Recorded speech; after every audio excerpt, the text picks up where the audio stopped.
For too long? Telling me. My house was built in 1900 and I only have 3 closets upstairs, none on my first floor, and I have all those wall pegs.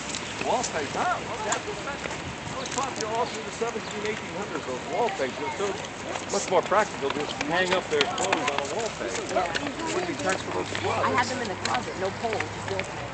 Like the normal is that the time you pull them up big. With an old, I mean, there's a lot of upkeep, but think of all the memories of those walls. Right there. Well, we'll pause here for just a minute. This is another thing I could keep talking about, the garden. This represents a typical, if small, colonial garden. Some of the beds in the garden are devoted to produce, crops to eat. Some are for medicinal herbs, plants that are remedies, like for coughs and colds and illnesses. And some will produce plants that yield dyes to color cloth.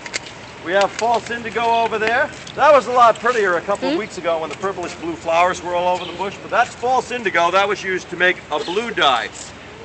The pods that sprout are boiled with water, and that will make a blue dye. They darken, those green pods darken in July, later July.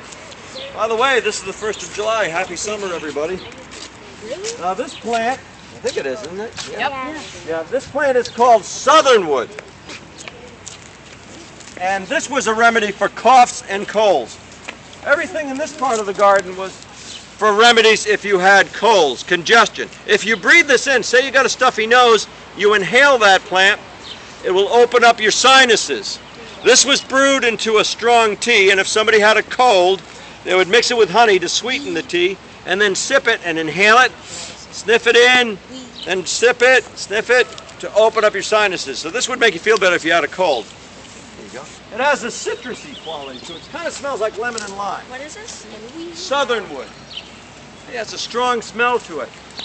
Yeah. So this was also an original breath mint. If a young man was courting his young lady in colonial times, he might chew on a sprig of the southernwood, and that would freshen his breath. I wouldn't recommend it. I'd rather bite into a raw onion. It's very bitter, but it's easier than brushing. Now, related to the southernwood plant, these plants get about 5 or 6 inches taller every time I see them, which is about every day.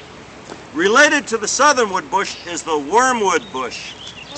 This is called wormwood, this plant, because if somebody had belly worms, if they ate rancid food that had spoiled, gone bad, and they got worms in their belly, which would happen back in the colonial days, they would brew this into a tea, sip it, and that would get the worms out of their system. See?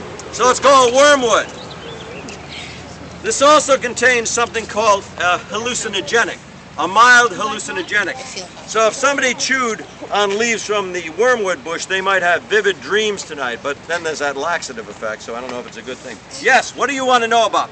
You want to know about David Galvin. Why, it looks like somebody's buried here, doesn't it? No, nobody's buried here. This stone, this plaque was placed here in recognition of someone who sat on our Slater Mill Board of Trustees, our planning board, for 14 years. David H. Galvin. He used to be the president of Narragansett Electric Company. So David isn't buried here, at least not yet. So let's move along. Oh, so much to show you. Now, because we're right outside of the kitchen, this is called the culinary garden.